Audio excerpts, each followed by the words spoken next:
I lived next door when a man's wife started sneaking his brother in. He never said a word. Until the day he destroyed them both in court. I wasn't supposed to get involved. I'm Owen Briggs, 36, industrial welder. I work rotating shifts, my back hurts most days, and I've got insomnia that's been kicking my word since the divorce 2 years ago. I live in a quiet suburb outside Austin where people actually wave at each other and everyone mows their lawn on Saturdays. Ronan Hale lives next door. He moved in about 18 months ago with his wife, Alira. From day one, the guy was the model neighbor. I'm talking perfect, lawn always trimmed to exact height, hedges shaped like he used a level, driveway power washed every few weeks. He's a civil structural engineer, works long hours on infrastructure projects. Mid-30s, quiet, polite. Waves at me every morning at 6:45 a.m. like clockwork when he leaves for work. Alira's a real estate investment consultant. Late 20s, drives a white Lexus, always dressed like she's got somewhere important to be. Friendly enough.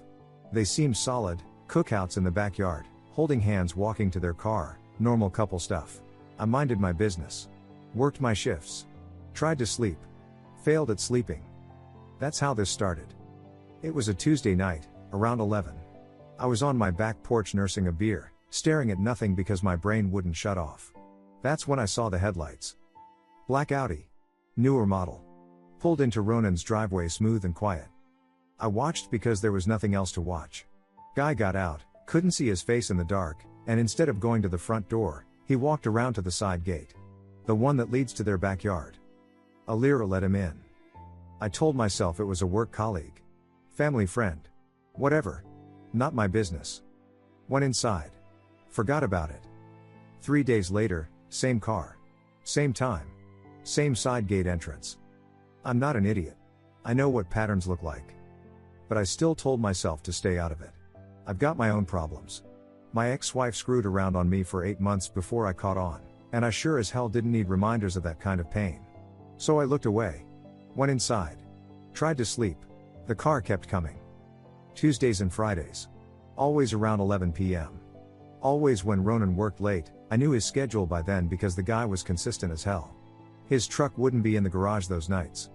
I started staying up on purpose. Told myself I wasn't spying, just dealing with insomnia in my usual spot. But I was watching.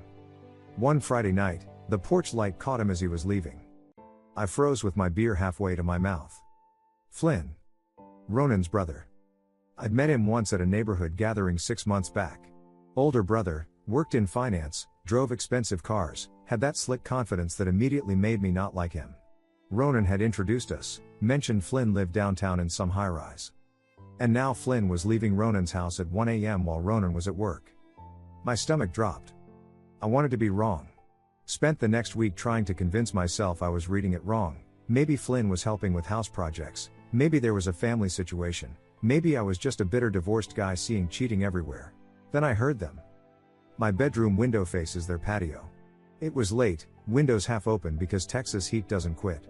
I heard laughter, Alira's, high and relaxed. A man's voice, low. Not Ronan's. I got up. Looked out.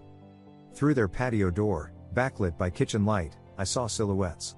2 wine glasses on the table. Alira in what looked like a robe. Flynn's hand on her waist. I stepped back from the window like I'd been burned. That was the moment it became real. This wasn't speculation. This wasn't my paranoia. Ronan's wife was sleeping with his brother. In his house. In his bed, probably. The next morning, Ronan waved at me same as always. Smiled. Asked if I'd watched the game last night. I waved back. Said yeah. Felt sick.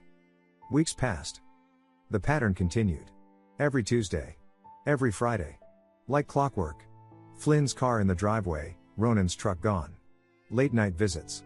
Early morning departures. I watched despite myself. Couldn't help it. My insomnia got worse. I'd sit on my porch in the dark and wait for that black Audi like some kind of perverted sentinel. Once, I saw them kiss in the driveway. Flynn's hand in her hair. Alira laughing. They were getting careless. And Ronan? He kept waving every morning. Kept trimming that perfect lawn. Kept acting like his life was exactly what it looked like from the outside. Months had passed now. The affair continued openly, at least, openly to anyone paying attention. And through it all, Ronan showed absolutely no reaction. No fights. No scenes. No cold shoulders or slammed doors. Just silence. That silence unsettled me more than the affair itself, because either Ronan Hale was the most oblivious man alive, or he was something else entirely. And I was starting to think it was the latter. The thing about knowing something you're not supposed to know is that it eats at you. Every morning, Ronan would back out of his driveway at exactly 6:45 a.m. Every morning, he'd see me on my porch with coffee and wave. Big smile. Sometimes he'd stop and chat about the weather, or ask if I'd caught the Cowboys game, or mention he was thinking about restaining his deck. Like he didn't have a care in the world. Like his wife wasn't sleeping with his brother twice a week in their bedroom. I started wondering if I was losing my mind. Maybe they had some arrangement? Open marriage? Maybe Ronan knew and was cool with it? Except nothing about the sneaking around suggested arrangement. Flynn came through the side gate, not the front door. Late at night. When Ronan was gone. This was betrayal, plain and simple. And Ronan acted like everything was perfect. I watched him kiss Alira goodbye one morning before work. Full kiss, hand on her cheek, smiling. She kissed him back, touched his arm, waved as he drove away. 4 hours later, Flynn's Audi was in the driveway. My insomnia got worse. I'd lie in bed staring at the ceiling, listening. My window faces their patio, and on warm nights when everyone had windows open, sound carried. Laughter. Music. Wine glasses clinking. Once, I heard Alira's voice, playful, "Stop, someone might hear." Flynn's response, cocky, "Who cares?" I pulled my pillow over my head. The pattern was clockwork now. Tuesday and Friday nights, 11 p.m. to 2 a.m. Flynn got bolder, started parking right in the driveway instead of down the street. Stayed later. I saw him leaving at 3 a.m. once, strutting to his car like he owned the place. And Alira? She was glowing. New jewelry. Expensive sunglasses. I'd see her loading shopping bags into her Lexus, laughing on the phone. She looked happy. Relaxed. Like a woman who thought she was getting away with something. My ex-wife had that same look when she was cheating on me. I started having conversations with myself. Internal arguments at 2 a.m. while staring at my bedroom ceiling. Tell him. You'd want someone to tell you. Mind your business. You don't know the full story. You know exactly what the story is. Maybe he knows. Maybe this is their thing. Then why the secrecy? Why the side gate? Not your problem. Stay out of it. But here's the thing, it became my problem the moment I witnessed it. Every time I waved back at Ronan, every time I made small talk while knowing what I knew, I felt complicit. Like I was helping them lie to him. My divorce happened because nobody told me. Friends who knew, coworkers who'd seen my ex with her guy, family members who suspected, they all stayed quiet. Didn't want to get involved. Wasn't our place. I found out 8 months too late because everyone minded their business. I swore I'd never be that person. 3 months in, I couldn't take it anymore. What unsettled me most wasn't the affair itself, it was the complete absence of conflict. Normal couples fight about stupid stuff. Dishes. Thermostat settings. Where to eat dinner. Ronan's wife was sleeping with his brother, and there was nothing. No coldness. No tension. No passive-aggressive comments I could overhear through the fence. Just Ronan, trimming his hedges with laser precision, whistling while he worked. Either he was in complete denial, or he knew and didn't care, or something else was happening. Something I couldn't see. That possibility scared me more than the affair. I made my decision on a Saturday morning. Ronan was in his driveway, hood up on his truck, checking the oil. Methodical as always. Everything he did was methodical. I watched him from my kitchen window. Rehearsed what I'd say. Changed my mind 4 times. Then I remembered my ex-wife's face when I finally confronted her. The fake surprise. The gaslighting. You're paranoid, Owen. You're seeing things that aren't there. 8 months of my life I'd never get back. I grabbed my coffee and walked outside. My heart was pounding. This was it. No turning back once I said it. Ronan looked up as I approached, smiled. Morning, Owen. What's up? I opened my mouth. Closed it. Tried again. Ronan, we need to talk. It's about Alira and your brother. Ronan stopped what he was doing. Wiped his hands on a rag. Looked at me with those calm eyes. Yeah? He said. Not defensive. Not nervous. Just waiting. I'd expected him to tense up. Deny it immediately. Ask what the hell I was talking about. Something. Instead, He just stood there, perfectly still, waiting for me to continue. My mouth went dry. Look, man, I don't want to overstep. But I've seen things. For months now. What kind of things? His voice was level. Curiosity without emotion. Flynn's car. In your driveway. Late at night. When you're working, Ronan nodded slowly. Set down the rag. Okay. That was it. Just okay. I pushed forward before I could lose my nerve. It's always the same nights. Tuesdays and Fridays. He doesn't use the front door, he goes through the side gate. Stays for hours. And I know it's not my business, but how long? Ronan interrupted quietly. What? How long have you been seeing this? I swallowed. 3 months. Maybe longer. He was quiet for a moment. Then he gestured toward his garage. Come here a sec. I followed him into the garage. He grabbed 2 beers from a mini fridge I didn't know he had, handed me one. We stood there in the dim light, and I waited for the explosion. It didn't come. What exactly have you seen? He asked. So I told him. All of it. The pattern. The times. Flynn's car. The laughter through windows. The silhouettes on the patio. The kiss in the driveway. I left out the part where I felt like a creep for watching, but he probably knew anyway. When I finished, Ronan took a long pull from his beer. Stared at the concrete floor. Ronan, man, I'm sorry. I know this isn't what you want to hear. I appreciate it, he said. I blinked. You? What? I appreciate you telling me. That took courage. He looked up at me, and his face was completely calm. No pain. No anger. No shock. Nothing. You don't seem surprised, I said carefully. I'm not. He took another sip. But thank you for confirming what I suspected. My stomach dropped. You knew? I suspected. Now I know. I stared at him. This wasn't right.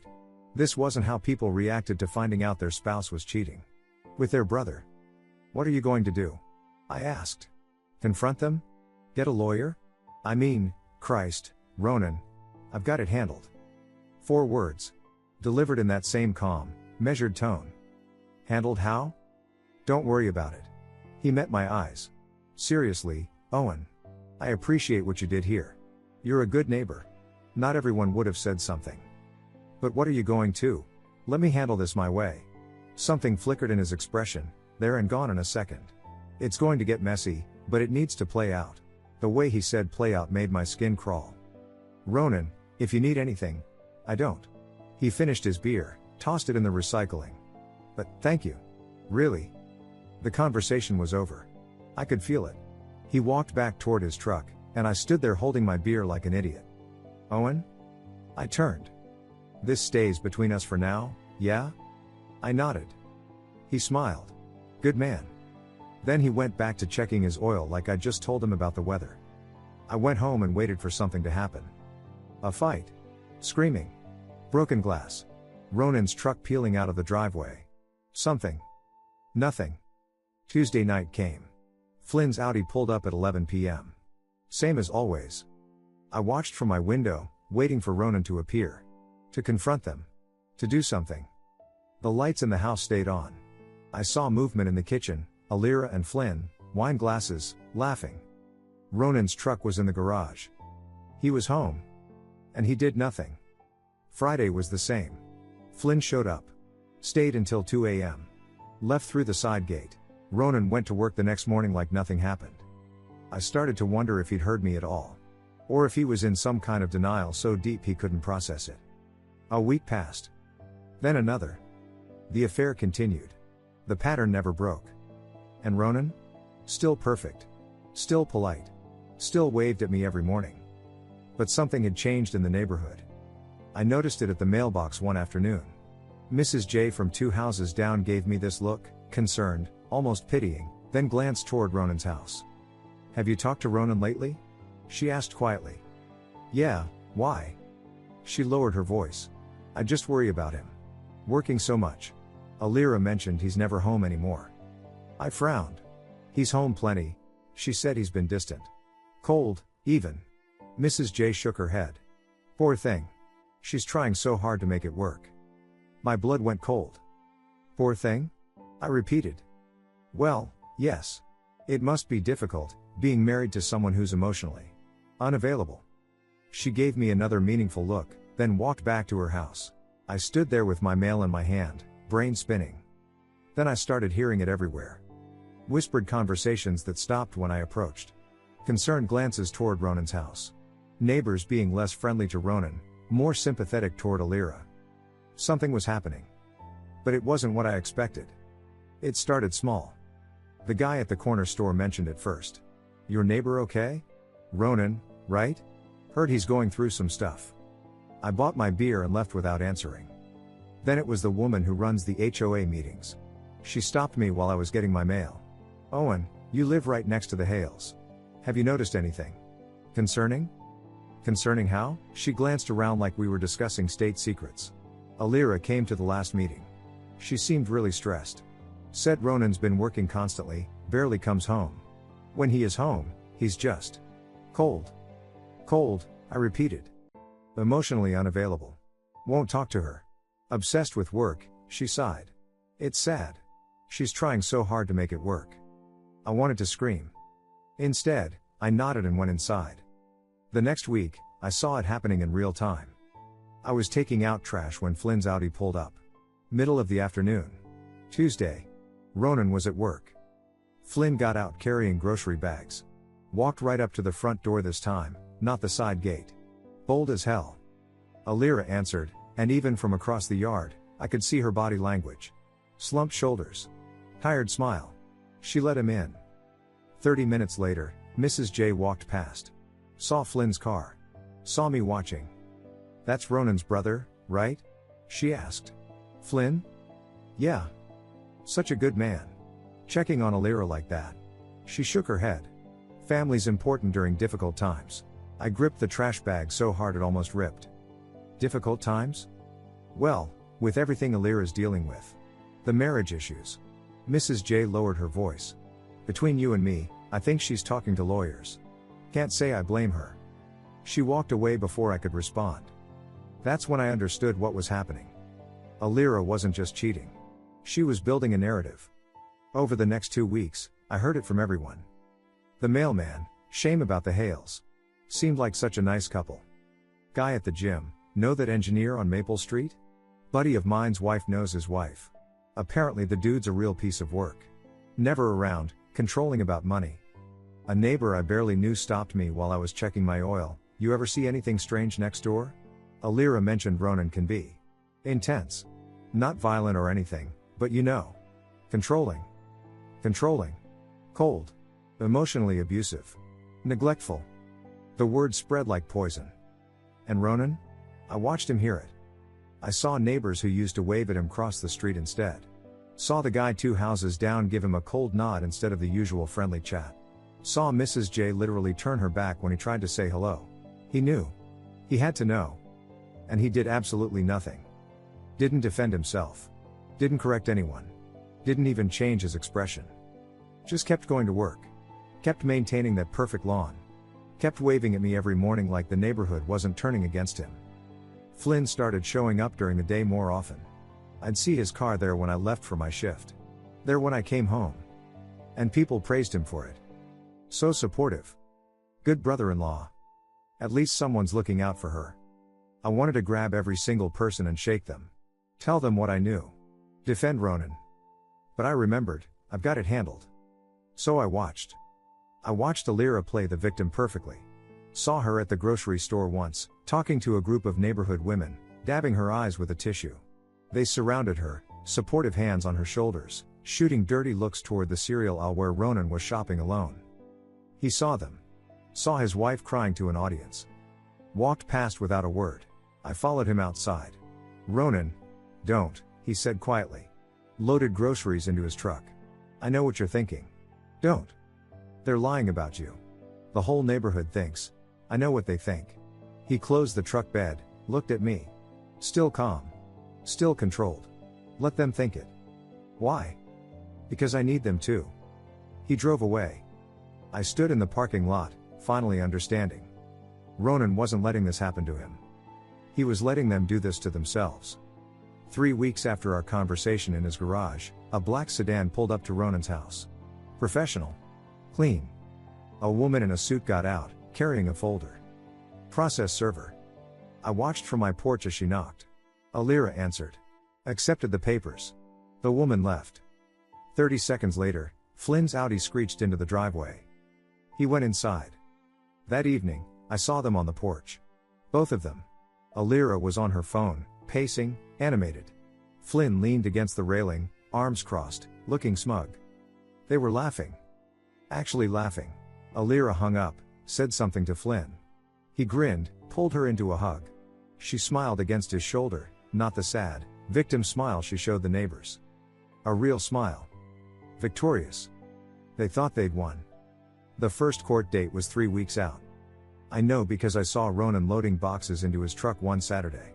Not furniture, just papers, files, banker's boxes stacked neat and precise. Moving? I asked from my driveway. Storage, he said. Didn't elaborate. Alira was gone that day. Girls' weekend, according to Mrs. J. Flynn's car was nowhere in sight. The neighborhood gossip had reached critical mass. Everyone had a theory about the divorce. He's hiding assets. She's getting a restraining order. My cousin's a paralegal, says cases like this, the wife usually cleans up. Nobody mentioned the affair. Nobody knew. Except me. And Ronan. Court day arrived on a Thursday. I wasn't there, had a shift at the fabrication plant. But Mrs. J was. Her friend works as a court clerk, and Mrs. J has never met a piece of gossip she didn't weaponize. She caught me that evening while I was grilling. Owen. Did you hear? I flipped a burger. Hear what? The Hales court hearing was today. First one. She leaned against my fence, practically vibrating with excitement. My friend said Alira looked stunning. Professional. Had this expensive lawyer, apparently. Very confident. And Ronan? Showed up alone. Some small firm lawyer. Looked. She paused, searching for the word. Outmatched. I bet he did. What happened? Well, Alira's lawyer laid out the case. Emotional neglect, financial control, all of it. They even had character witnesses. Character witnesses? Flynn testified. Said he'd watched his brother's marriage deteriorate, seen how Ronan withdrew, stopped communicating. She shook her head. It was apparently very compelling. I gripped the spatula. And Ronan? Didn't say much. His lawyer asked for continuance to prepare defense. Judge granted it. 2 weeks. Mrs. J lowered her voice. Between you and me? I think Alira is going to take him for everything. She left. I burned 3 burgers. 2 weeks passed. The neighborhood buzzed with anticipation like it was a reality show finale. I saw Ronan once during that time. He was trimming his hedges, still perfect, still precise. I walked over. You okay? Fine. Snip. Snip. The shears moved with mechanical accuracy. If you need anything. I don't. He looked at me. Still calm. But, thank you. They're all talking. The whole neighborhood. I know. Doesn't that bother you? No. He went back to the hedges. Should it? I left him there, surrounded by perfectly manicured bushes, and wondered if he was having a breakdown so quiet nobody could hear it. The second hearing was on a Tuesday. This time I took the morning off. Told my supervisor I had an appointment. Drove to the courthouse. I didn't go inside. Sat in my truck in the parking lot like a creep, watching the entrance. Saw them arrive separately. Alira first. White dress, heels, hair perfect.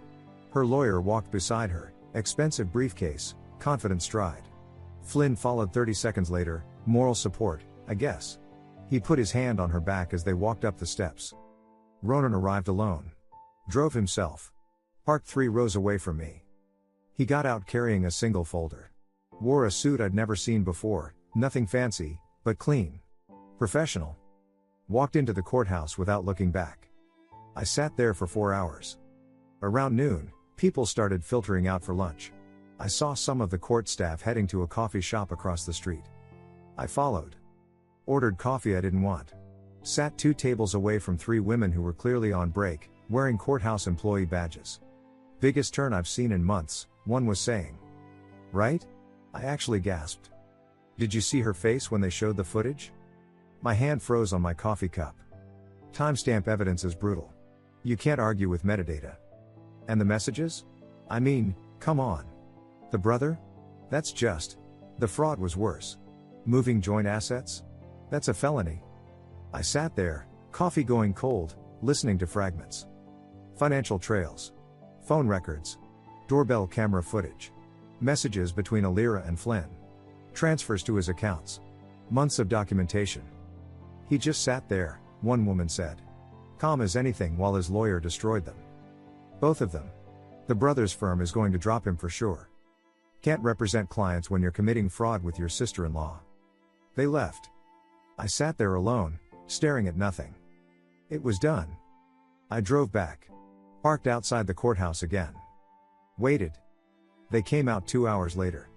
Alira first. No confident stride this time. She looked like she'd been gutted. Face pale, eyes red, walking like her legs didn't quite work. Her lawyer walked beside her, stone-faced, professional distance already forming. Flynn came out after. Looked worse. Tie loosened, face slack, phone pressed to his ear. He was talking fast, defensive. Hung up. Immediately called someone else. I watched him from across the parking lot. Watched him pace. Watched him yell into his phone. Watched him leave in his Audi, driving too fast. Then Ronan. Same folder. Same suit. Walked to his truck like he'd just finished grocery shopping. Got in. Drove away. No emotion. No celebration. No relief. Just. Done. I didn't sleep that night, kept thinking about those coffee shop fragments. The evidence. The documentation. The months Ronan spent building a case while everyone called him a villain. While his own brother testified against him. While his wife cried to the neighbors. He knew. The whole time. He knew everything. And he let them do it. The next morning, I was on my porch at 6:30 a.m. Waiting. Ronan's garage door opened at 6:45. His truck backed out. He saw me. Waved. Same wave. Same smile. Same perfect timing. Like absolutely nothing had happened. I couldn't help myself. Walked over while he was checking his mail. Ronan. He turned. Morning, Owen. I need to know what happened. He looked at me for a long moment.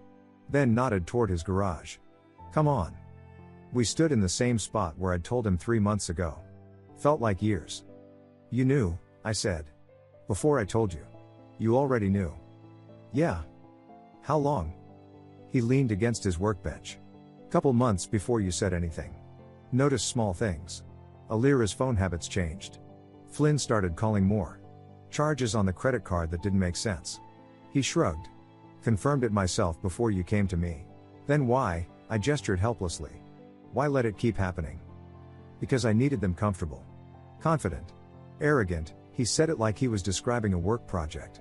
The more secure they felt, the sloppier they got. The doorbell camera. Installed it 2 weeks after I confirmed the affair. Caught everything. Timestamps, license plates, patterns. He pulled out his phone, showed me a folder. Hundreds of clips. Organized by date. Also got messages. She wasn't careful with her phone when she thought I was asleep. I stared at the screen. Jesus Christ. Financial records were the key, though. She started moving money 6 months ago. Small amounts at first. Then bigger transfers to Flynn's accounts. Thought she was being smart, spacing them out. He smiled without humor. Wasn't smart enough. And you just let her. Every transfer was another felony. Every message was more evidence. Every lie she told the neighbors? He met my eyes. Made my case stronger. The neighborhood, I said. Everyone thinking you were the bad guy. I let them paint me as the villain because it made her confident. She thought public opinion mattered. Thought if everyone believed her story, it would help in court. He shook his head. It didn't. What happened in there? The courthouse? My lawyer presented everything. Footage, messages, financial records. Showed the timeline of the affair, the fraud, all of it. His voice stayed level. Her lawyer tried to spin it. Claimed I was controlling, that she was trying to escape financial abuse. Then we showed the judge her spending records. 50 grand on clothes, spa days, jewelry in 6 months. While claiming I controlled the money. I let out a breath. And Flynn? Testified against me in the first hearing. Said I was emotionally distant, a bad husband. Ronan's jaw tightened, first real emotion I'd seen. My lawyer asked him 3 questions in the second hearing. How often he visited our home. Why he parked at the side gate. Why his financial accounts showed transfers from my wife. He lost his job. Firm dropped him yesterday. Ethics violation. Can't be a financial advisor when you're committing wire fraud, he said it matter-of-factly. He'll probably face criminal charges too. And Alira? Divorce granted. She gets nothing from me. Has to repay what she stole, $73,000 total.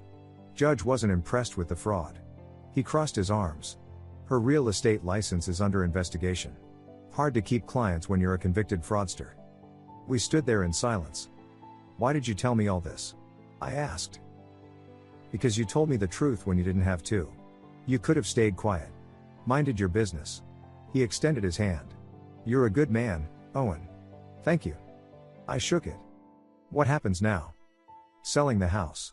Already got an offer. Moving to Colorado in 3 weeks. Fresh start. Just like that? Just like that. He looked around his garage, tools organized perfectly, everything in its place. This was never home. Just a crime scene I had to document. He walked me out. At the driveway, I turned. Ronan? The rumors. Everyone calling you cold, controlling, abusive. That didn't bother you? No. Why not? Because I knew the truth would come out. Their lies were temporary. My evidence was permanent. He paused. Some people react when they're hurt. I prefer to execute. 3 weeks later, moving trucks came. I watched from my porch as Ronan supervised the loading. Same precision, same control. Everything labeled, inventoried, handled with care. Mrs. J walked past. Didn't say anything. She'd been quiet since the courthouse gossip spread. Everyone had. The neighborhood learned the truth the way neighborhoods do, fragments, whispers, second-hand information from court employees and lawyers' assistants. By the time the story made its full rounds, Alira and Flynn were gone. She moved back in with her parents 2 states away. He went to his high-rise downtown, probably dodging process servers and former clients. And Ronan? He loaded the last box himself. Closed the truck. Walked over to where I was standing. Take care of yourself, Owen. You too. He got in his truck. Started the engine. Then stopped. Rolled down the window. Owen? The silence everyone thought was weakness? He looked at me. It wasn't. It was patience. They mistook the two. He drove away. I stood in my driveway, watching his truck disappear down the street. 6 months later, I'm still here. Same house. Same insomnia. Same porch where I spend too many nights staring at nothing. New neighbors moved into Ronan's place. Young couple. Loud. Already fighting about parking. I think about him sometimes. Wonder if he's happy in Colorado. If he ever thinks about the 2 years he spent documenting his own betrayal. If it was worth it. Then I remember Alira's face outside the courthouse. Flynn's panicked phone calls.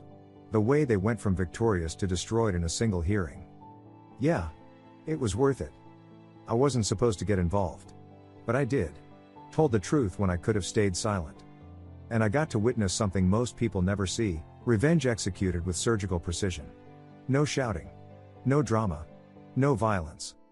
Just documentation. Evidence. Patience. Ronan Hale didn't react to betrayal. He executed a plan.